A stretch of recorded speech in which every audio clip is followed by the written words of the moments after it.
Sunday. Monday. Ladies and gentlemen, let us all welcome the Chairman of the PAG-IBIG Fund Board of Trustees, Department of Human Settlements and Urban Development Secretary, Eduardo D. Del Rosario. Please get ready to settle down. Make sure your cameras are turned on and your mics are on mute. We shall begin the program in a few minutes. Thank you. PAG-IBIG Fund is one with the nation in helping our countrymen recover from the effects of the pandemic. We continue to hold this important event online because we truly value your safety and adhere with the government's efforts to curb the spread of the COVID-19 virus. For optimal viewing when the speaker is on share screen, you may click the view options, then click side-by-side mode. You may also click the speaker view icon located at the upper right corner of your screen. Of this event, in full or in part, may be used for PAG-IBIG Fund's information and promotional materials as we deem necessary or appropriate. Before we get started, please make sure that your microphones are on mute or turned off during the program. Thank you.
Good afternoon. Welcome to the PAG-IBIG Fund's Virtual Chairman's Report 2021. I am Liz Diaz, joining you as your host for this afternoon. Before we begin, may we ask everyone to please join us in the singing of the Philippine National Anthem and the invocation.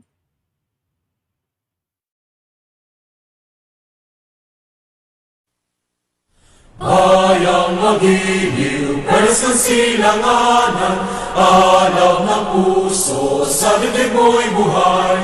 Lupang hinirang, duyot ka ng magiting, sa manlulupi, di ka pasisilig. Sa dagat at bundok, sa simoyan, sa langit pabagak, ay nilagang tula at awit sa panggayang minamahal. Ang kisap ng watawat mo'y tagumpay na nagnilingin, ang bituin at araw na kailan amay di maghihiling. Lupa ng araw ng walhati pagsika, buhay langit sa piling mo. Ang iligaya na pag may mga api, ang mamatay ng dahil sa'yo.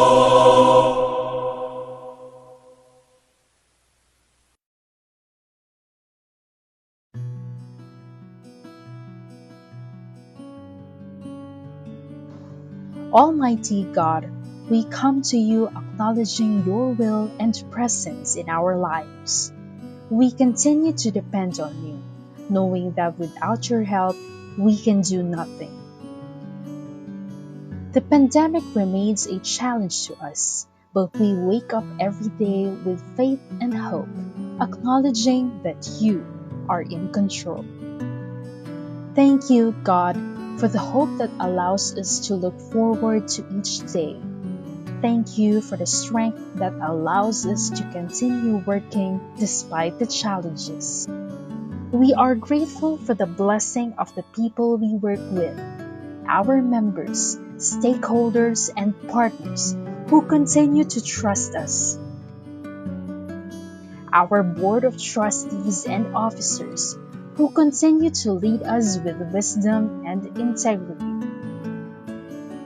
Our fellow Lingkod Pag-IBIG who, with professionalism and service in their hearts, continue to work tirelessly for our Filipino workers.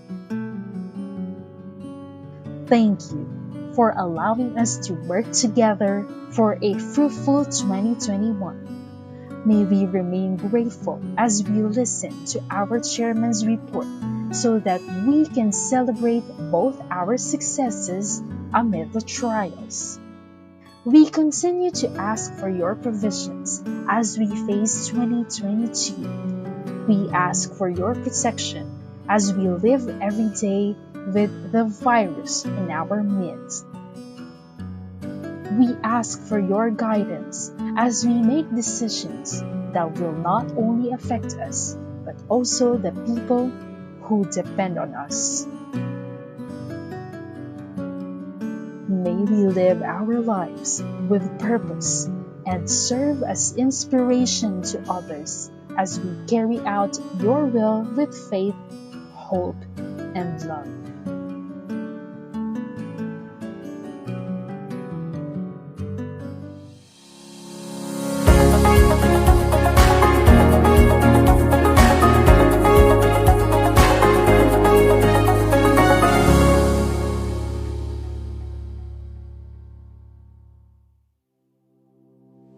Once again, good afternoon, everyone. We would like to welcome our partners and stakeholders this afternoon as we apprise you of PAG-IBIG Fund's milestones and undertakings from the previous year.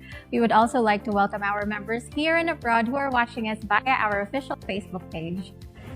Service that matters, Lingkod Pag-IBIG always in all ways. This was PAG-IBIG Fund's mantra for the year 2021, which spoke of its dedication to rise above adversities and continue providing honest service from the heart, always and in all ways.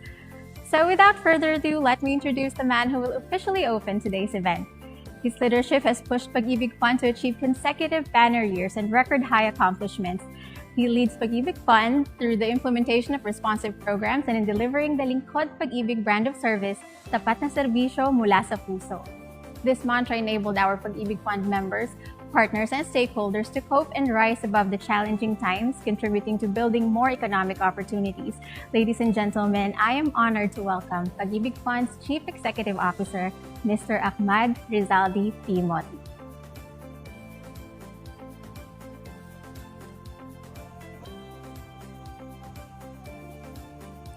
Welcome to the PAG-IBIG Fund Chairman's Report for the year 2022. First of all, I'd like to thank all of you for joining us this afternoon.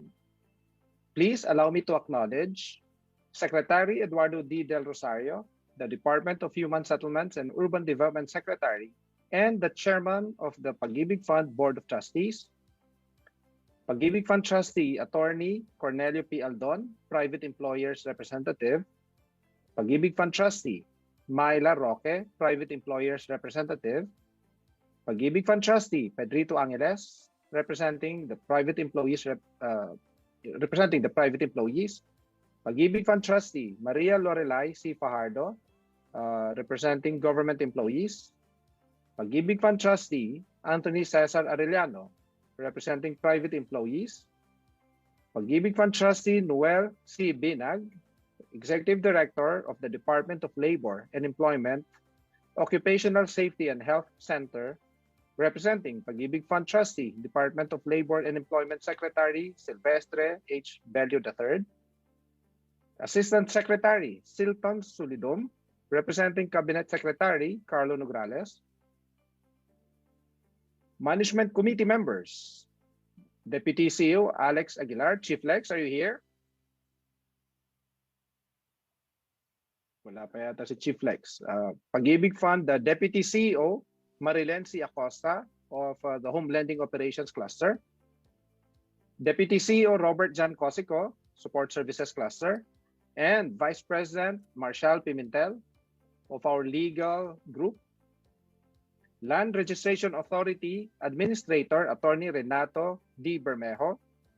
LRA Deputy Administrator, Attorney Robert Nomar V. Leretana, LRA Deputy Administrator, Attorney Manuel P. Leonardo, BIR Commissioner, Cesar R. Dulay, Land Registration Systems Incorporated or LARES Managing Director, Edwin G. Sumulong, SHEDA National President, Ms. Mayi P. Rodriguez, SHEDA Chairman of the Board, Mr. George C.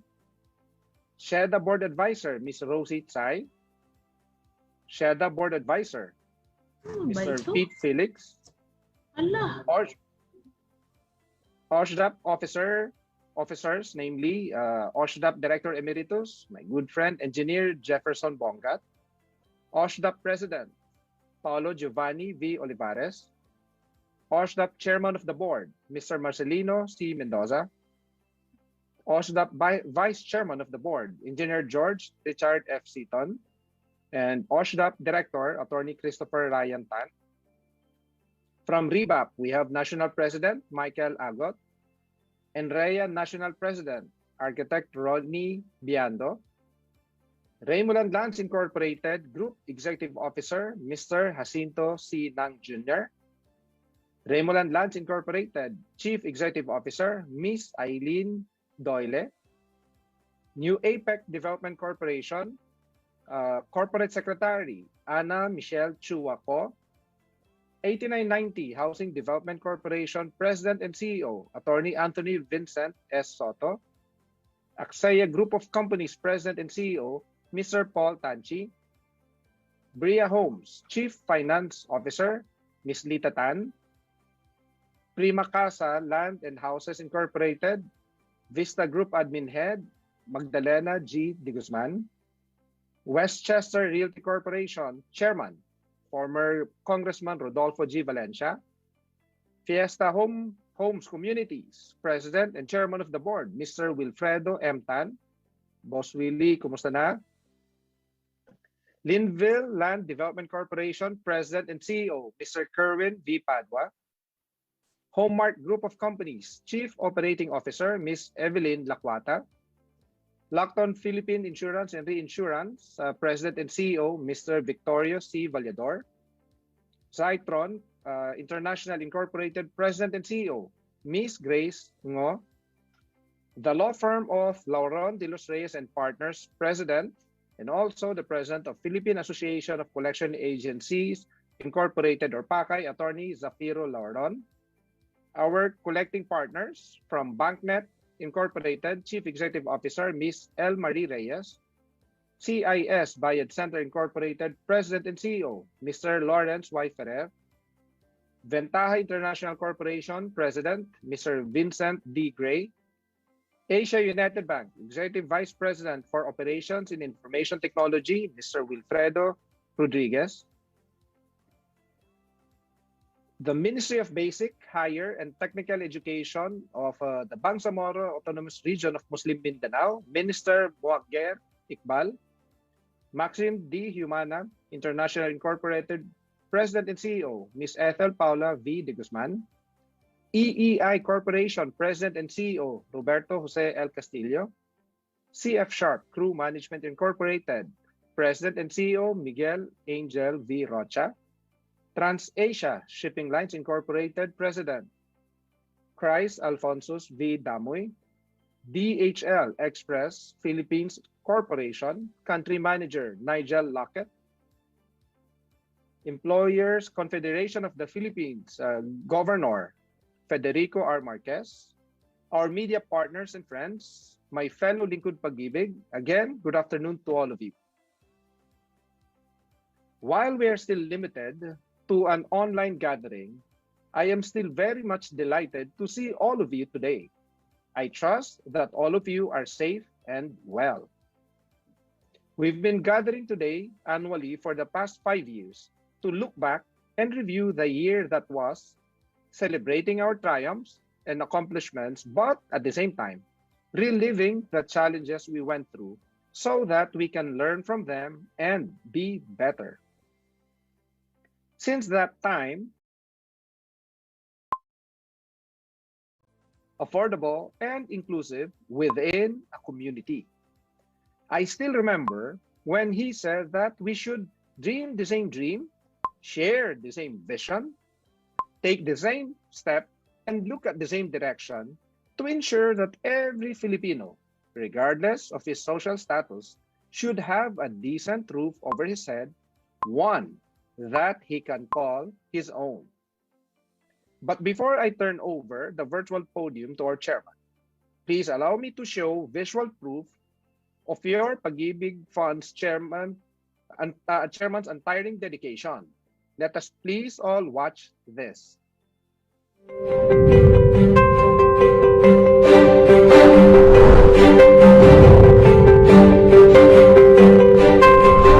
Ladies and gentlemen, to update us on Pag-IBIG Fund's record-breaking accomplishments, let us all welcome the very dedicated and tireless chairperson of the Pag-IBIG Fund Board of Trustees, and now the first Secretary of the Department of Human Settlements and Urban Development, Secretary Eduardo D. Del Rosario. 2017 was a record-breaking year for Pag-IBIG Fund that each and every one of us can be proud of. 2017 was a year that reaffirmed our standing as a strong and reliable partner of every Pag-IBIG Fund stakeholder and member.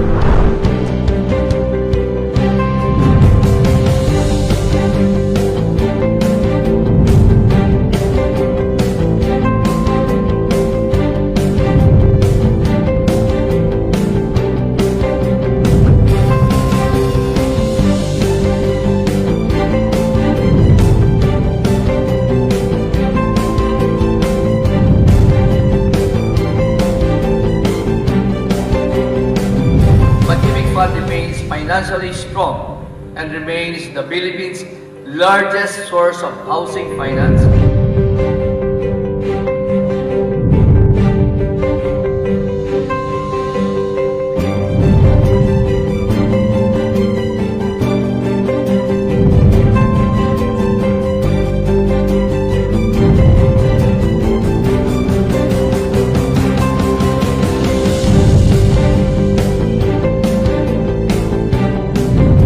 Today, we are happy to report that Pag-IBIG has again achieved an excellent year in 2019.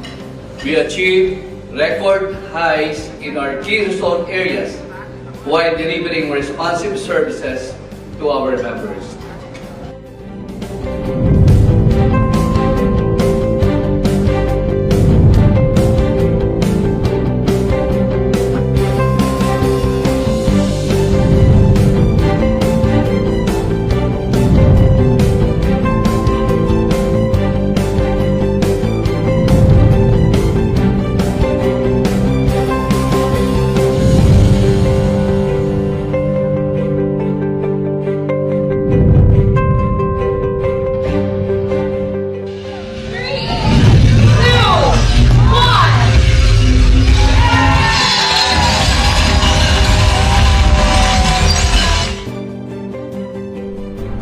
Pag-IBIG po ay hindi lang pang highest ever. Kami po ang Pag-IBIG na may ever after. Hindi ka iiwanan. Laging maaasahan.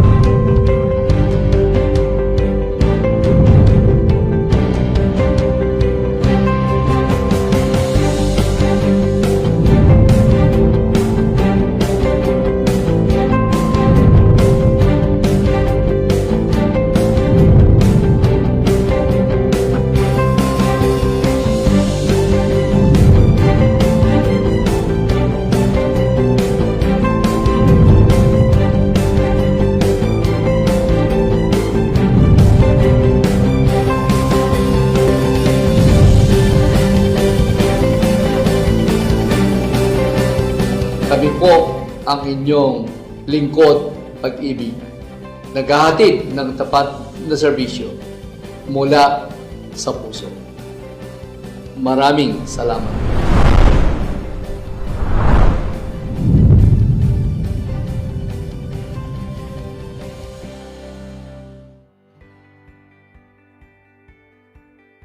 Wow, how I wish that we're doing this year's chairman's report live and face to face. But anyway, and so our dear stakeholders, to give us an update on the state and accomplishments of your Pag-IBIG Fund, a round of applause, please, for the chairman of the Pag-IBIG Fund Board of Trustees, the first secretary of the Department of Human Settlements and Urban Development, my boss, Secretary Eduardo D. Del Rosario. Thank you, CEO Ahmad, for your generous introduction.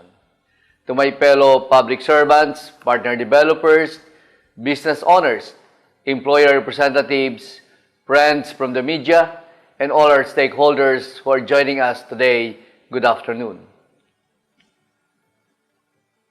I am very happy and thankful that all of you have found time to join us in today's event. This provides us the opportunity to continue promoting transparency and accountability, as well as the chance to see and greet all our valued stakeholders. I would have wanted to meet all of you in person since the last event we held in person was in 2020 and umabot po sa mahigit 1,000 ang dumalo at pumunta sa PICC. Gayunpaman, di hamak na mas mahalaga na masiguro natin ang kapakanan ng bawat isa. That is why for the second year in a row, we are conducting this event online as we continue our collective efforts to see an end to the pandemic. Nevertheless, whether in person or online, my report on Pag-IBIG Fund's performance and accomplishments in 2021 is the primary reason why we are all here today.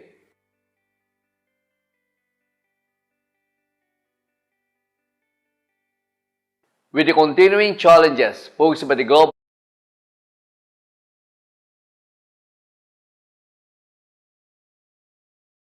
pandemic, Pag-IBIG Fund recognizes that it has to continue providing responsive programs and services to its stakeholders. Pag-IBIG also knew that it had to be even more accessible, ready to provide help for its stakeholders when they need it the most.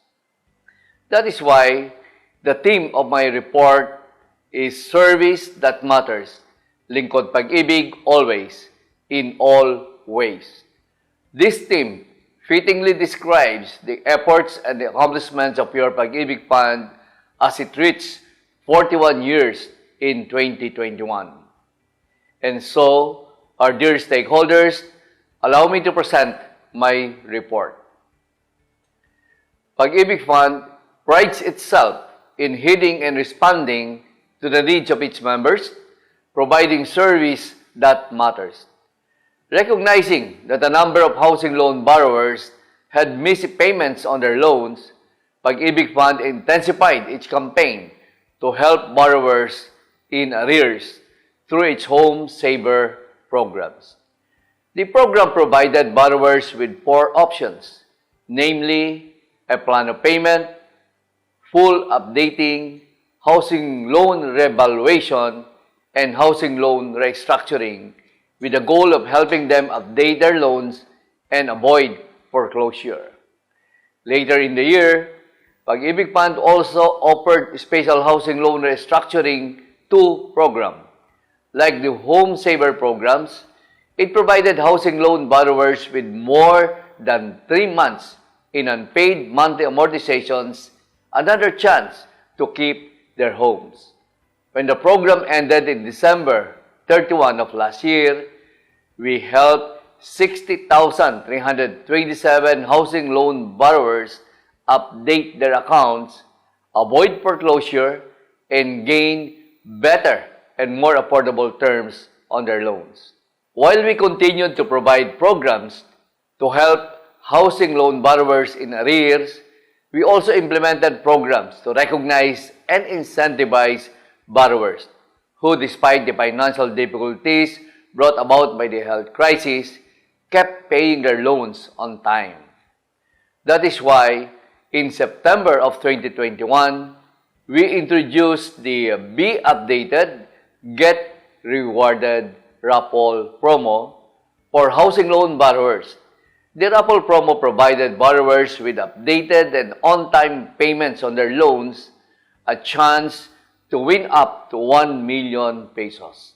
The raffle promo paved the way for 35 housing loan borrowers to win 100,000 pesos each during the monthly draws, and during the grand draw held last December, one housing loan borrower won 300,000 pesos, another won 500,000 pesos, and one lucky grand prize winner won 1 million pesos. As many as 410,519 housing loan borrowers were able to join the raffle promo, prompting 108,550 housing loan borrowers to update their monthly payments. PAG-IBIG Fund also launched in 2021 the Home Equity Appreciation Loan, or HEAL.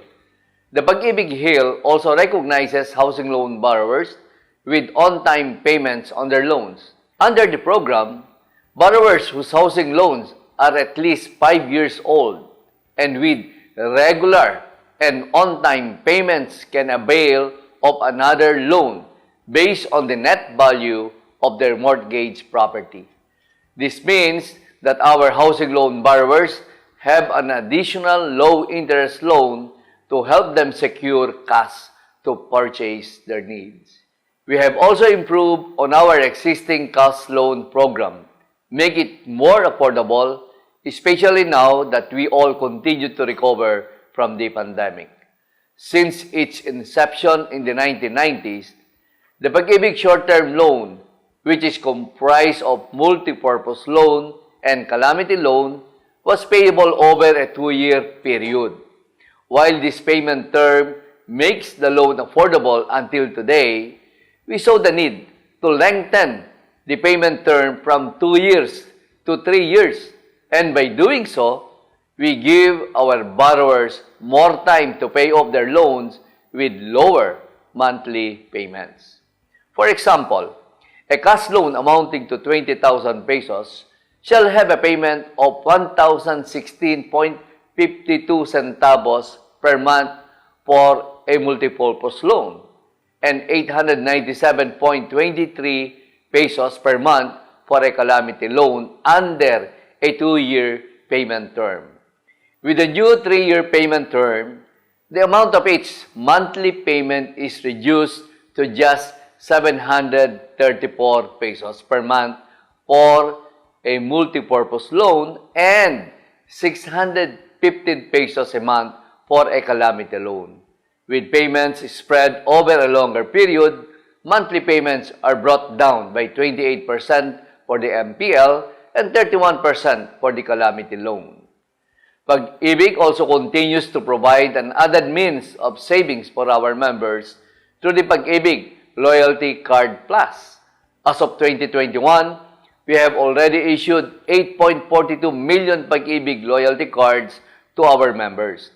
Now, they can readily enjoy special discounts and rewards on their purchases from 361 partner establishments. And true enough, through this program, our cardholders enjoyed 2.14 million discounted transactions in 2021, saving a total amount of 24.1 million in the form of discounts and rewards on their purchases. We further recognize that the pandemic not only affected our members, but also affected business owners and employers as well. And for this reason, our programs not only responded to the needs of our members, but also heeded the call of the business community. In July 2021, we implemented the Penalty Condonation Program for financially distressed employers due to COVID-19 pandemic.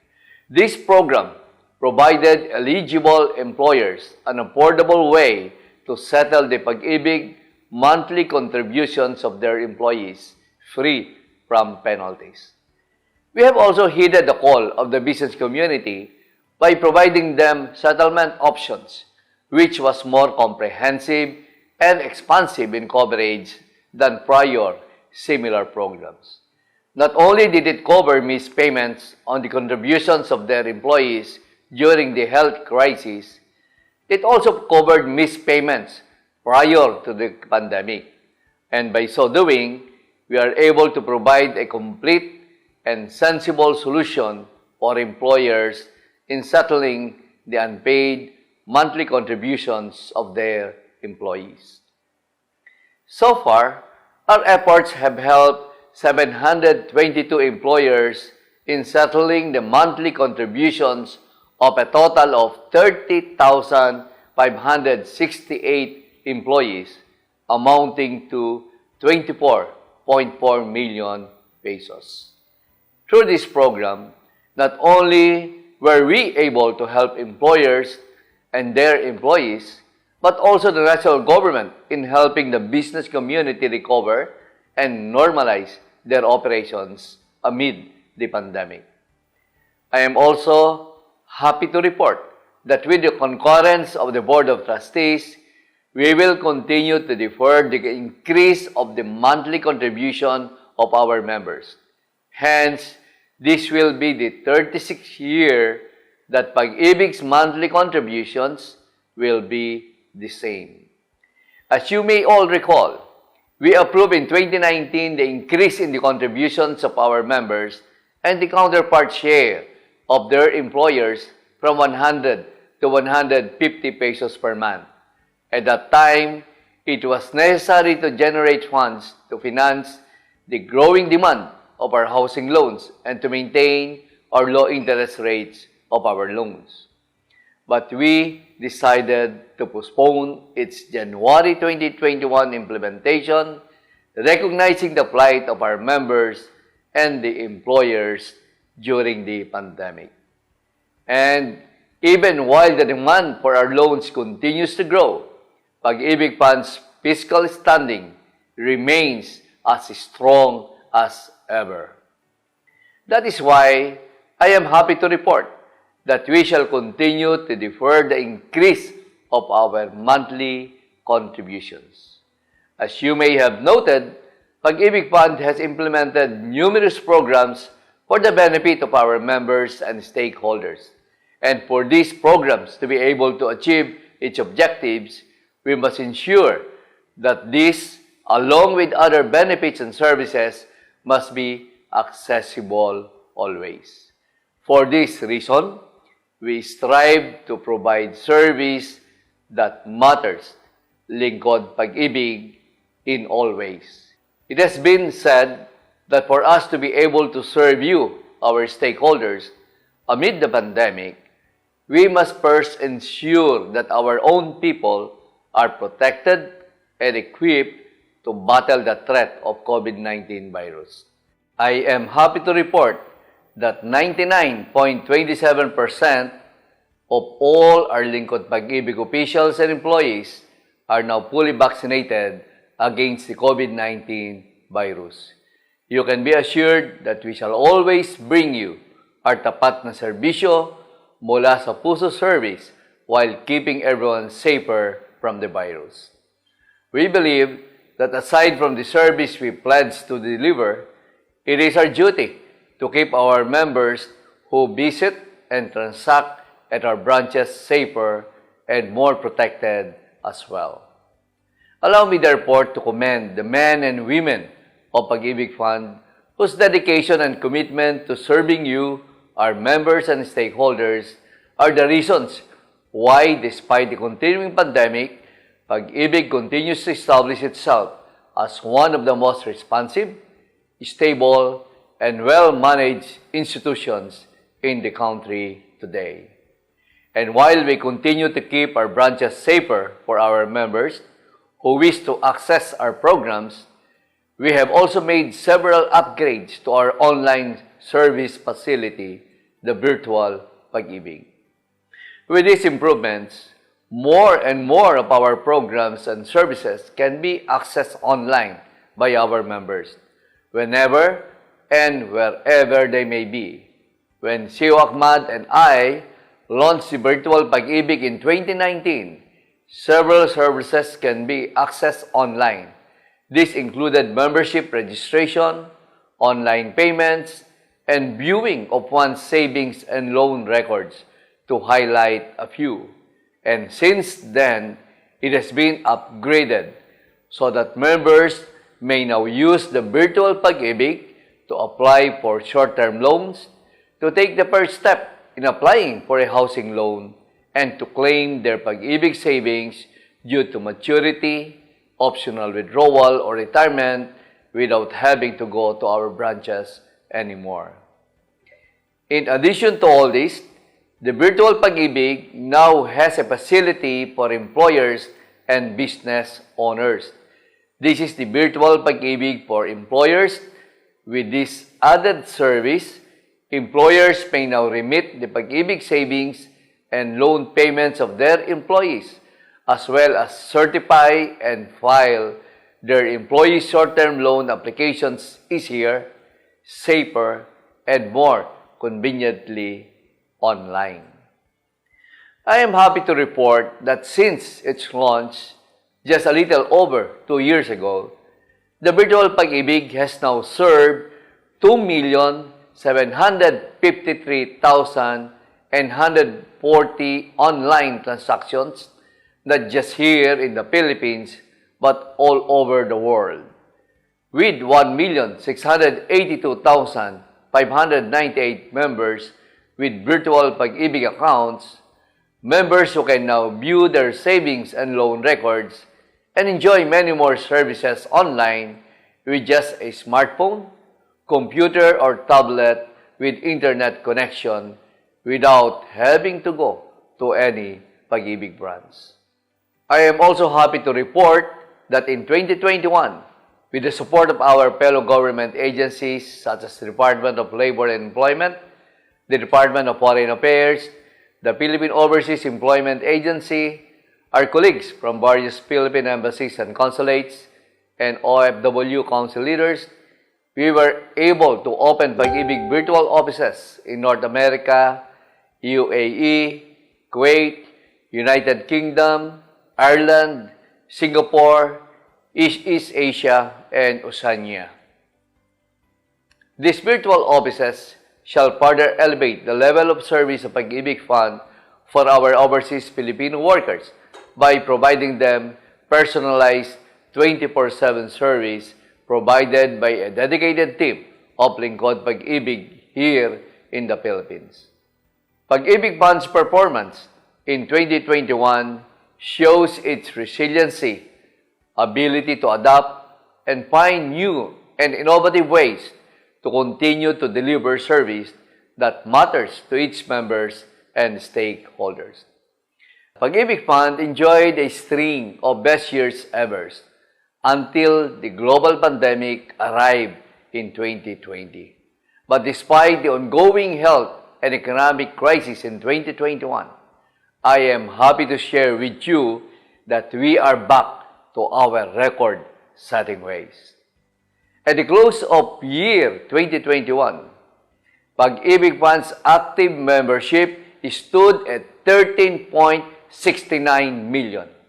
This is an increase of around 920,000 members or 7.2% from the 12.77 million active members we had at the end of year 2020.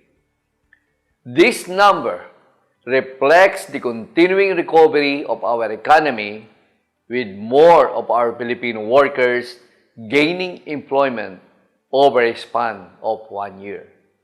In 2021, our members collectively saved 63.67 billion, the highest amount in PAG-IBIG Fund's history. The total savings collected in 2021 increased by 32% as compared to the 48.19 billion collected in 2020. It is also 26% higher compared to the 50.38 billion collected in 2019, which was the previous record high before the pandemic. Part of this total savings is our PAG-IBIG regular savings or the mandatory monthly contribution of our members. Despite the fact that we continue to defer the increase of our monthly contributions, we were still able to collect 37.72 billion in 2021, 8% increase from the 34.91 billion we collected in 2020. With this, we would like to extend our appreciation to our stakeholder employers who continue to pay and remit the PAG-IBIG savings of their employees on time. Your support is critical in ensuring that our members, your employees, are able to enjoy the benefits of being PAG-IBIG members. Driving the growth of our total savings is our voluntary savings program, the modified PAG-IBIG 2 savings or MP2 savings, which has become increasingly popular among members in recent years. It surprised most of us when in 2020, amid the pandemic, members collectively saved a then record high 13.28 billion. But in 2021, amid the continuing pandemic, our members voluntarily saved a new record high 25.95 billion, a growth of 95% or nearly double what we collected in 2020. While we have seen the dramatic increase in the MP2 savings over the last 5 years, the 12.67 billion peso increase from 2020 figures, considering the continuing financial challenges brought about by the pandemic, is truly exceptional. Kaya naman, kami ay lubos na nagpapasalamat sa ating mga miyembro na patuloy na nagtitiwala at nag-iipon sa PAG-IBIG. While they were not spared from the pandemic's effect on the economy, they still chose to save and grow their hard-earned peso with PAG-IBIG. I would like to emphasize the significance of the support of our members and what PAG-IBIG has been able to accomplish as a result of this. Because we were able to collect more funds, we remain in a strong position to fund the demand of our loan programs and to keep our interest rates low. In 2021, we approved a total of 44.3 billion in short-term loans to help 2,090,851 members with their immediate financial needs. This included 43.07 billion in PAG-IBIG multipurpose loans released for the benefit of 2,010,440 members and 1.23 billion in PAG-IBIG calamity loans, which helped over 80,000 members in disaster-stricken areas recover and rebuild their lives. The amount of short-term loans approved in 2021 is a 24% increase from the 35.64 billion approved in 2020.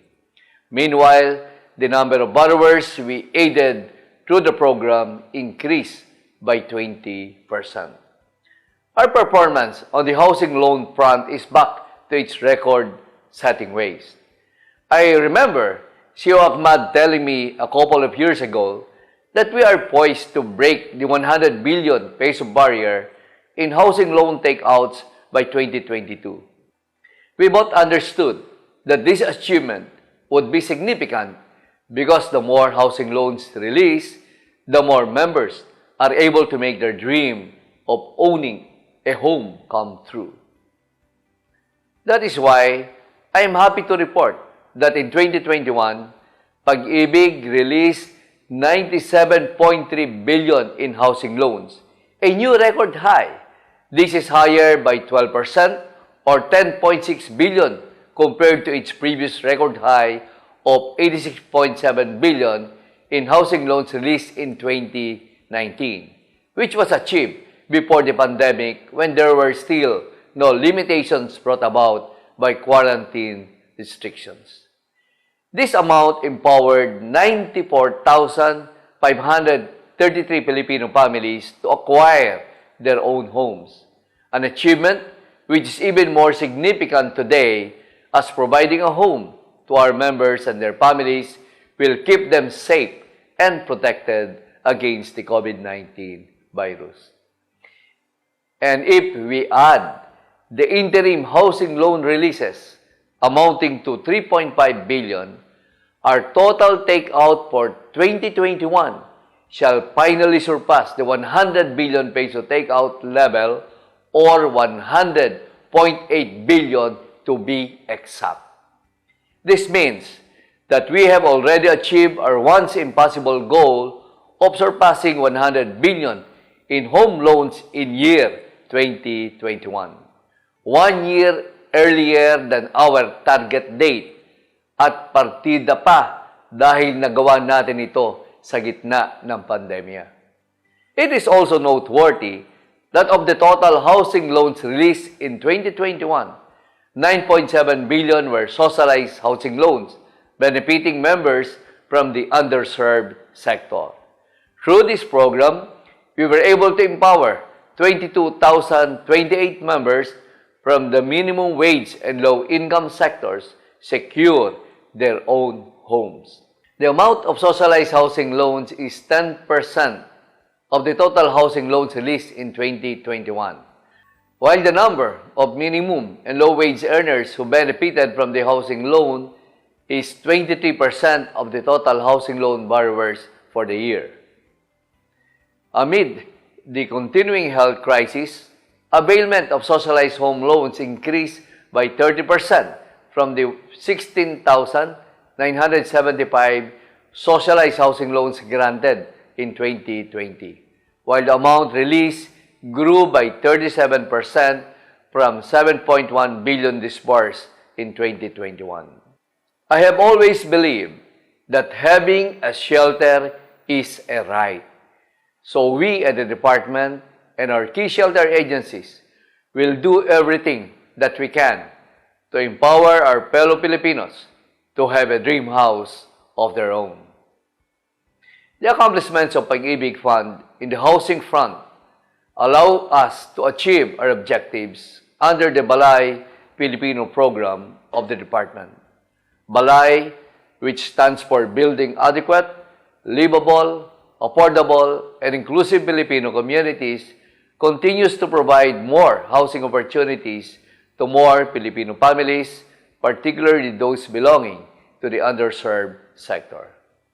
Since May 2017, PAG-IBIG Fund has provided minimum and low-wage workers its affordable housing program, which has a special subsidized rate of only 3% per annum.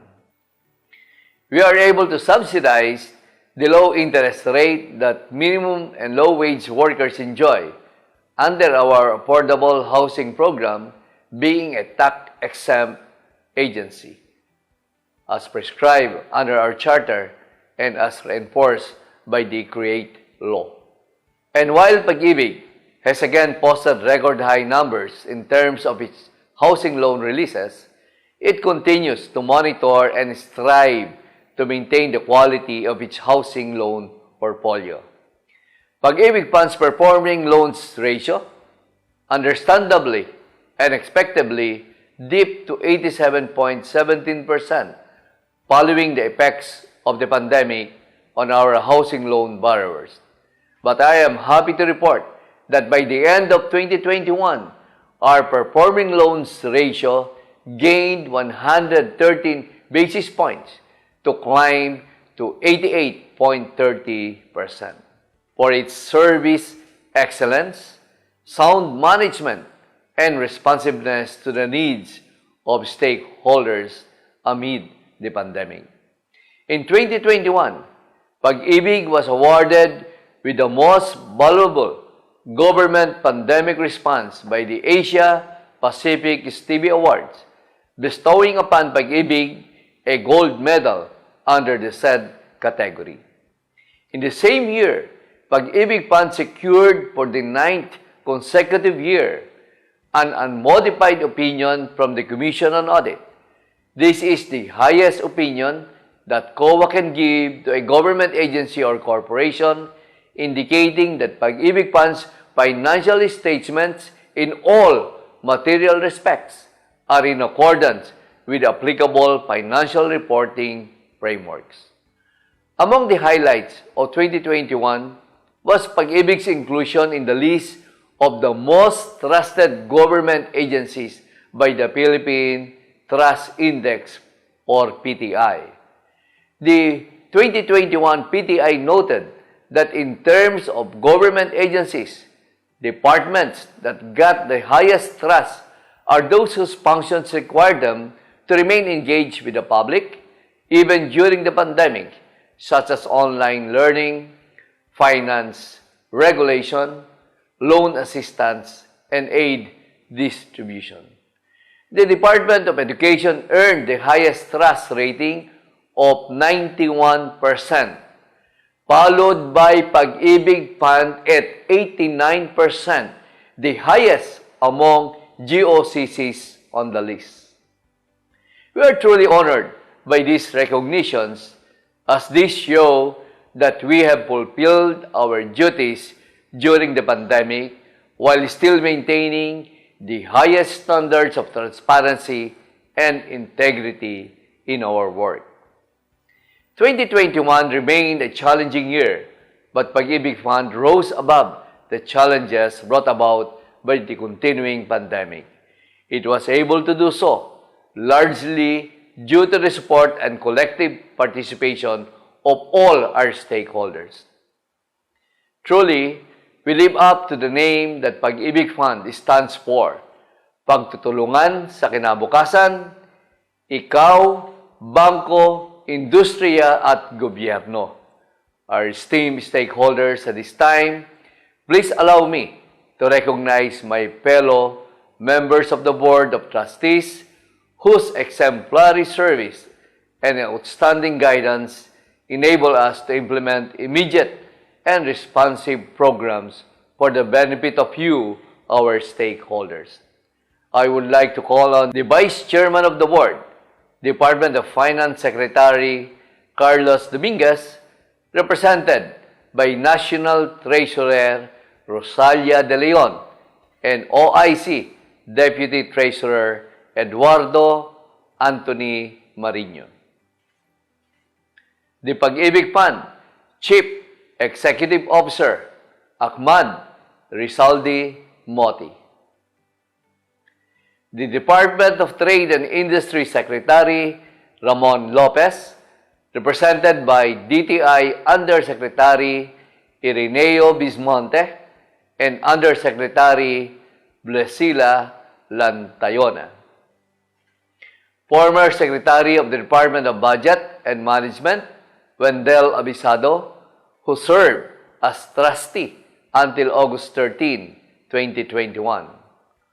OIC Secretary of the Department of Budget and Management, Tina Rose Marie Kanda, previously represented by DBM OIC Director Elena Regina Brillantes, and now represented by Director Grace De Los Santos. Department of Labor and Employment Secretary Silvestre Bello III, represented by DOLE Executive Director Noel Binyag. Private Employers Representative, Trustee Attorney Cornelio Aldon. Private Employees Representative, Trustee Pedrito Angeles. Government Employees Representative, Trustee Lorelei Pajardo. Private Employees Representative, Trustee Crisostomo Gotladera, who served as trustee until October 5, 2021. Our newly appointed Private Employees Representative, Trustee Anthony Cesar Arellano.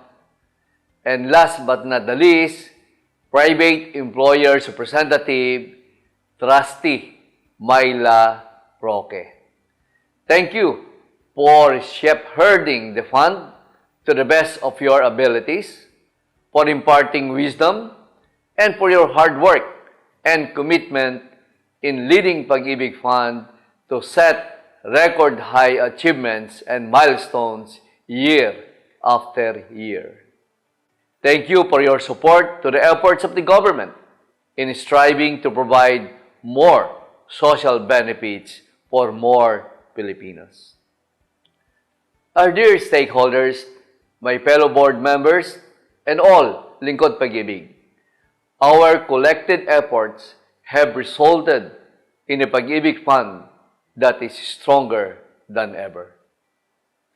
PAG-IBIG Fund closed 2021 with total assets amounting to 740.53 billion pesos. This is a double-digit increase of 10.44% from the 670.53 billion asset level in year 2020. PAG-IBIG Fund's gross income reached a record high 52.65 billion pesos in 2021. This amount is 17.13% higher than our gross income of 44.95 billion in 2020. And it is 1.9% higher than our 51.67 billion gross income in 2019, which was our best year before the pandemic. This led to PAG-IBIG Fund posting its highest ever annual net income of 34.73 billion pesos. In 2021, 9.52% higher than our 31.71 billion net income in 2020, surpassing the previous pre-pandemic record high of 34.37 billion in 2019. This is an impressive accomplishment considering the continuing challenges and difficulties posed by the global pandemic in year 2021. This also marks the 5th consecutive year that we have surpassed the 30 billion peso net income mark. Our dear stakeholders, as in my previous reports, I am sure that the next part of my presentation is what our members, employers, partners, and friends from media are waiting for. I will now report the dividend rates for the PAG-IBIG regular savings and the modified PAG-IBIG 2 or MP2 savings. Under our charter, PAG-IBIG Fund is required to declare at least 70% of its annual net income as dividends, to be credited proportionately to the savings of all its members. But since 2016, on the recommendation of management and approval by the PAG-IBIG Board of Trustees, we have strived to declare the highest possible percentage of our net income as dividends.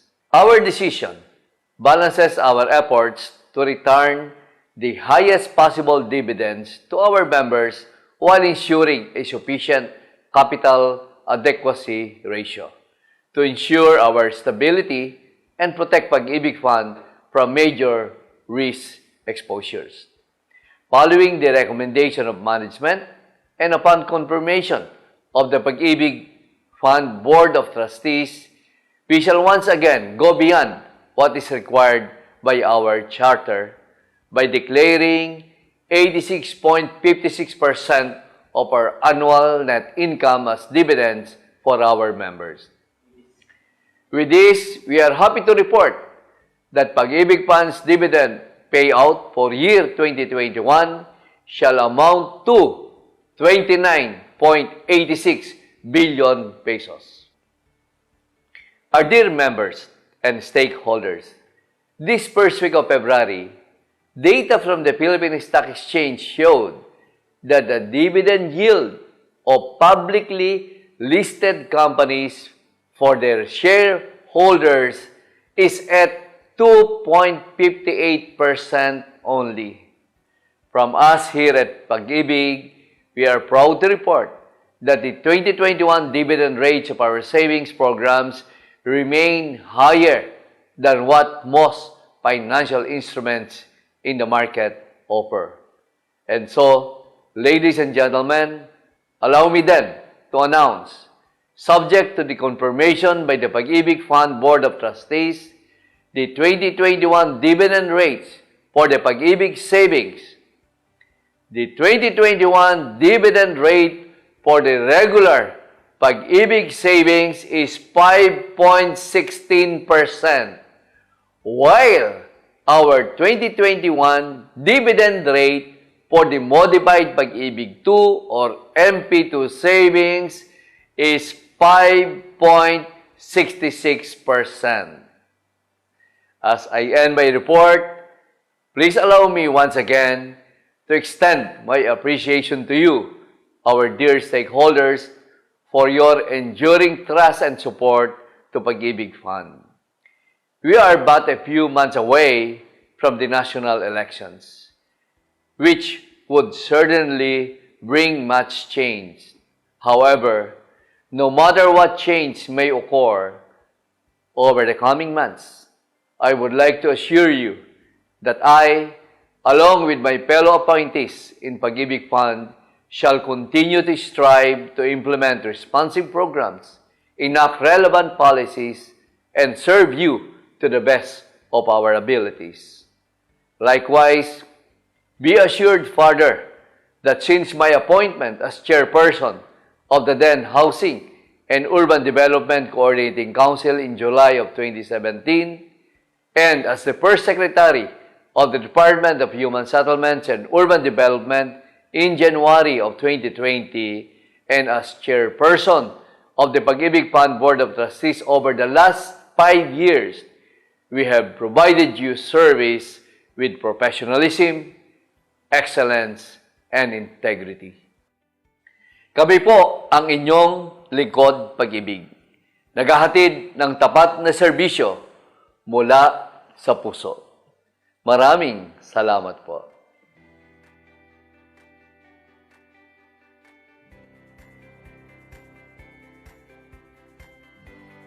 Oh,